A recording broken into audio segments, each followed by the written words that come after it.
Dito po sa Santa Ana, ang pinaka-unique namin sa Santo Niño Festival, isa na po yun, yung galang-galang na binibless ng pare sa mismong misa at dinidistribute sa mga bata. Kahit hindi sa mga bata, ang dami kasing kumukuha na hindi rin bata. So gusto-gusto nila, pati matatanda, of all ages, binibigay yung galang-galang. Kasi binibigay, ibig sabihin, may donor na bibili, tapos ipinamimigay sa mga churchgoers.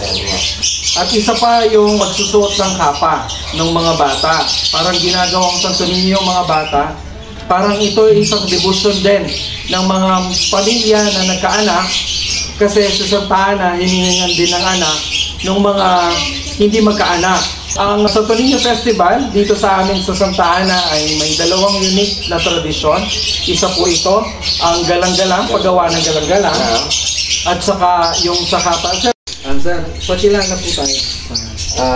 Ako si Manuel Guevara, taga dito sa Santa Ana, merong dating bakery. So ngayon, nag-stop kami dahil sa isang dahilan. Pinuntahan natin si Sir kasi ito yung putol na tradisyon sa Santa Ana na hopefully madugtungan. Kasi for 2 years na po ba? For 2 years na hindi alabas ang galang-galang dito sa Santa Ana. According sa kay Kuya, marami siyang dinistributan ng galang-galang na gawang Santa Ana. Sila po yung may-ari ng Suliman Bakery na wala na ngayon sa Kabayanan dahil sa may kadahilanan. Pero nasa kanila pa rin yung main ingredients at saka nasa kanila pa rin yung molde na gusto rin niya na maituloy yung tradisyon. Kasi according sa kanya, sir, kailan nagsimula yung paggawa ng galang-galang? Hindi ko na matandaan, sir. Kasi si mother ko kasi ang talagang nakapokus sa dahil alam mo naman kami sa nag-aaral, hindi kami nakapokus. Hindi ko alam kung kailan nag-umpisa na kami ang gumawa. Pero alam ko, high school pa lang ako, hindi ko lang masabi yung exact na year, meron na, gumagawa na kami. Nadatnan na ni Sir yung paggawa ng galang-galang. Tanong ko nga rin kanina kung bakit siya nakatali. Sabi ni Ma'am Lau, kesa sa isa lang yung makuha, at least hindi iiyak yung bata kasi dalawa na yung makuha niya na galang-galang. At iba rin yung shape niya kasi sa guagua, ipinupulsera sa mga bata. Dito sa amin, maliit sa... Gano'n sa kalakad? Parang paano mo nakita yung donut? Kaso nga lang, ang donut, alsado, ang galang-galang is, biscuit lang kasi flat lang siya. Mga halos 1 cm yung kapal niya. Yung paggawa po ng galang-galang, paki-explain niya po, ilang mga galang-galang ang nagagawa lang sa maghapon? Ang kayang gawin lang sa maghapon, mga kalahating sako, nag-range dito ng 1,000 to 1,200. Pero yung mga orders niyo po dati, nung nandun pa ang Suliman Bakery, ilang pieces po yung ino-order? Pero ang order ng 1,500, 1,000, tapos ang dito rin sa Holy Cross, meron din sila dyan 1,000. Yung mga halos buong baryo ng Santa Ana, meron na nag-ano rin sila, umorder rin sila. At ang pinakamalaking volume yung sa bayan ng Santa Ana, mga 5,000 ganyan ang volume nila. Sir, may tanong ko lang, saan po nanggaling yung name ng bakery? Ang mother ko kasi, apelido niya, Suliman. Kanya doon siya. Kasi siya naman ang nag-manage. At una, tinulungan siya ng mga bago kami ng bakery. Andiyan yung mga kapatid na sumuporta sa kanya. Kanya, ang inilagay niya ng Suliman Bakery. Yun na yung pinangalan niya. Pero nung nakaraan na kasi, ginawa na banda huli, lemon na. Nagbago na. At saka nung huli-huli na, dahil parang ibinigay na sa kanya nung sa nanay ko ng mga kapatid niya yung bakery. Dahil kaya na niyang siya ng mag-isa, ginawa ng Guevara's Bakery. Nung huli na, yun na yung pinakahuli. Yun ang pinakahuli. Bali from Suliman, naging lemon, tapos naging Guevara. Okay. Para sa kaalaman po ng lahat, baka next year daw ay may tayo muli yung bakery para meron na po tayong pagbilhan ng galang-galang. Nandito po pala si Kuya sa Villa Luisa, dito po sa Santa Lucia, Santa Ana, Pampanga. Lahat po ng mga taga Santa Ana, alam naman po siya. Kasi siya po yung kinukuhanan nila talaga ng galang-galang. Meron po bang naikwento si nanay na o yung mga magulang kung bakit naipangalan nito na galang-galang? Wala po, wala po ano. Basta yun na lang yung nakagisnan ko na galang-galang yung... Tita Lau, may Iwan ko lang lang kay Tita Lau, dahil sa church ni Tita Lau. Wala akong alam. Kung akin po. Kahit na rin ako, nung maliit pa rin ako, galang-galang. Galang-galang na po. At least alam po natin na unique na Kapampangan kasi the word is galang-galang. Galang-galang. Lalo na sa accent po niya na uniquely Kapampangan yung galang-galang. So maraming salamat Ako, sir. Thank you po. sa pagkakataong ito at ngayon na-update po natin lahat kung bakit po bigla na lang nawala sa ere yung galang-galang. At sana hopefully samahan po natin sa pag-pray si Kuya at lahat po ng mga tiga Santa Ana na bumalik ang tradisyon ng galang-galang sa Santo Niño Festival, kada Santo Niño Festival ng Bayan ng Santa Ana. Hope so soon.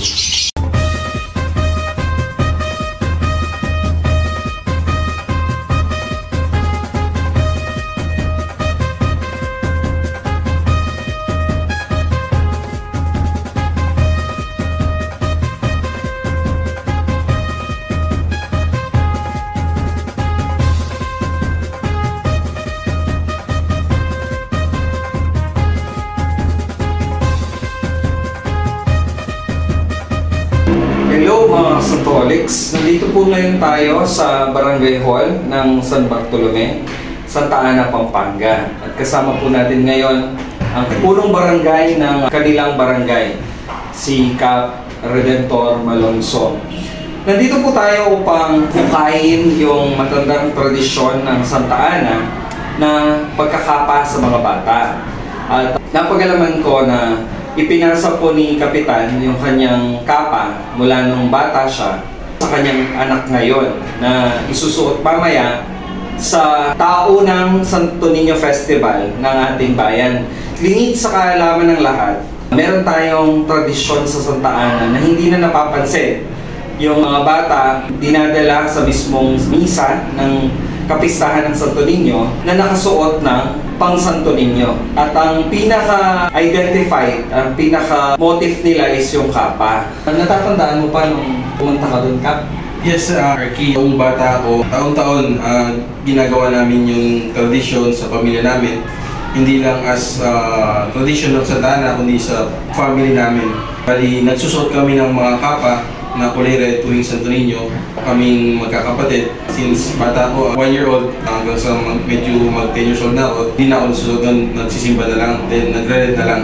Ang naalala ko pa, may mga pagkakataon pa na nagsusuot ako ng corona para talagang imitate si Santo Niño. Napakaganda nung kanyang word po no, na to imitate the child Jesus. Kasi dun sa kanyang mga old photos, ipa-flash in na lang natin yung mga old photos na shinare din ni Kapitan. Nung bata siya, meron siyang mga crown at saka yung scepter, globe. Crown yun, yung hawak, hindi ko lang suot ng yung picture na yan, bali crown yung hawak ko. Rare din sa mga families, siguro hindi lang siya, pero nagkaroon tayo ng chance na makakita na pinapasa niya yung tradisyon from him, from his family, magmula sa kanya nung kabataan niya, hawak pa niya yung kapa. Bali ito yun, Arky. Ito sinusot ko nung 1-year-old hanggang mga 5 years old.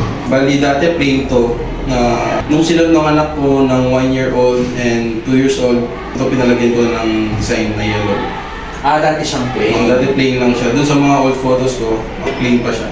Bali ilang years na to, Kap? Siguro nasa 30 plus. Pero dinatnan nyo rin to, tradisyon ng bayan. Okay. Tapos yung isa, bali ito, susuot ngayon naman, this year, ngayon 3 years old na siya, pinagawa ko na siya ng bago. Mas maganda yung design niya, pang santo talaga. Ayan, may mga gold pa siya. Anong reaction naman ng bata ngayon na pinasusutan mo siya? Parang Superman lang ba o gusto naman niya? Nung una, tinatanggal niya kasi naiirita siya. Pero lately, nasanay siya, pag namisa na, nagustuhan niya. Kumbaga pag dumarating na yung kapistahan ni Santo Niño, hinahanap na niya. Parang gano'n. Hindi, yung mismong actual na pagkasuot sa kanya, ayaw niya, tinatanggal niya. Parang naiinit na siya. Tapos, a few minutes, okay na sa kanya, gusto na niya. Tapos, tumatakbo siya para umahangin sa likod. Mga childhood laro. Buti pala na i-preserve mo siya. Oo, kasi tinatago ng mother ko tong kapa na to. Hindi lang ako yung meron nito, at yung ibang kapatid ko. Nakatago din. Oo. Alam ko dalawa to, kasi pinapasa-pasa yung namin kakapatid. Magkapatid, meron kayong ganyan. Oo. Gawa ito ni mama mo. Hindi ko na maalala kung gawa niya or binatahi din niya.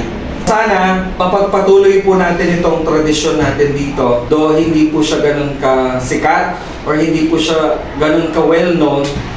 Pero pag kayo po ay napapunta ng Santa Ana, isa po sa mga unique na matandang tradisyon ng Santo Niño Festival ay ang pagkakapa sa mga bata o pagsuot ng pang Santo Niño sa mga bata. Any message ngayon nakapistahan ng Santo Niño ka? Sana po habang tumatagal, mas lalo pang dumami ang nagsusuot ng ganito dahil ang tradisyon natin to sa bayan ng Santa Ana, ang gandang tignan na yung mga bata nare-revive unti-unti na nababalik yung ganitong tradisyon natin. Dahil alam naman natin tayo mga taga-Santa Ana, relihiyoso, magandang distinction din to para sa ating mga taga-Santa Ana. Sa inyong lahat mga kasantoholics, isang maligayang kapistahan po ng Senyor Santo Niño. Viva Santo Niño! Viva Santo Niño!